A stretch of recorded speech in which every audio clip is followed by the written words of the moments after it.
बलिया के महान सपूत और देश के स्वतंत्रता संग्राम के सेनानी डॉक्टर रामविचार पांडे जी, बलिया के भारतीय जनता पार्टी के यशस्वी जिला अध्यक्ष पूर्व विधायक आदरणीय संजय यादव जी, नगर पालिका बलिया के अध्यक्ष संत लाल उर्फ मिठाई लाल जी, इस कार्यक्रम में उपस्थित बलिया के जिलाधिकारी प्रवीण लश्कर जी, पुलिस अधीक्षक विक्रमवीर जी, पीडीओ यशस्वी राज जी और इस कार्यक्रम के संचालन कर रहे बलिया के स्वतंत्रता संग्राम के इतिहास को संकलित करने वाले और समय समय पर बलिया के लोगों को बलिया के क्रांतिकारियों से रूबरू कराने वाले शिव कुमार कौशिके जी, यहाँ उपस्थित स्वतंत्रता संग्राम सेनानी के परिवार के सभी सदस्यगण और इस कार्यक्रम में विशेष रूप से मेरे बलिया के कई विद्यालयों के जो बच्चे जो अपने देशभक्ति कार्यक्रमों के प्रस्तुतिकरण के यहाँ उपस्थित हुए हैं, ऐसे सभी हमारे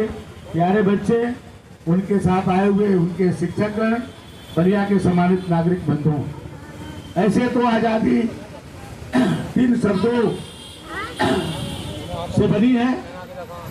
लेकिन इस 3 शब्दों की आजादी को लेने के लिए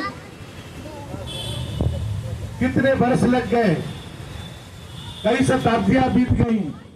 और कितने लाख लोगों को बलिदान होना पड़ा, तब जाकर के आजादी हम सबको मिली। इस आजादी को प्राप्त कराने में हमारे देश के नौजवानों ने, स्वतंत्रता संग्राम सेनानियों ने हंसते हंसते फांसी के फंदे पर लटक गए, लेकिन कभी उन्होंने अफसोस जाहिर नहीं किया। तो जो चाहते थे कि अपने देश आजाद हो, देश में सबको समान अधिकार मिले, सबको शिक्षा मिले, सबको स्वास्थ्य मिले, सबको समान अवसर पढ़ने के लिए मिले, भले ही हम लोग आज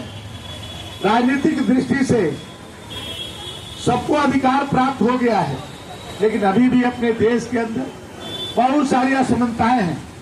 जो हमारे क्रांतिकारियों ने जो सपने देखे थे, वो सपने अभी पूरे नहीं हुए। अब देश के लिए हम लोग को लड़ने की आवश्यकता नहीं है। देश हम क्रांतिकारियों ने, स्वतंत्रता सेनानियों ने आजाद करके हम सबको दे दिया है,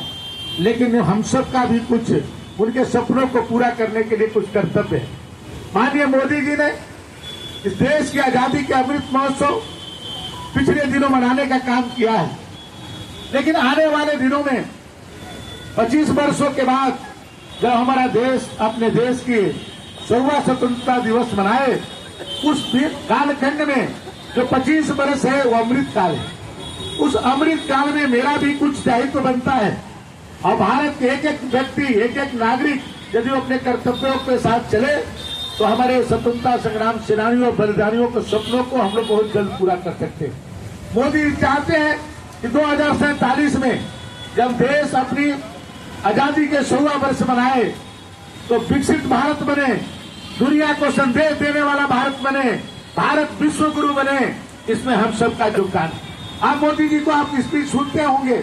मोदी जी ने कभी नहीं जाति, मजहब और क्षेत्र के बारे में बात किया। वो कभी कहते हैं तो 130 करोड़ हिंदुस्तानियों की बात करते हैं। उत्तर प्रदेश में हमारे योगी आदित्यनाथ जी 26 करोड़ उत्तर प्रदेश वासियों की बात करते हैं।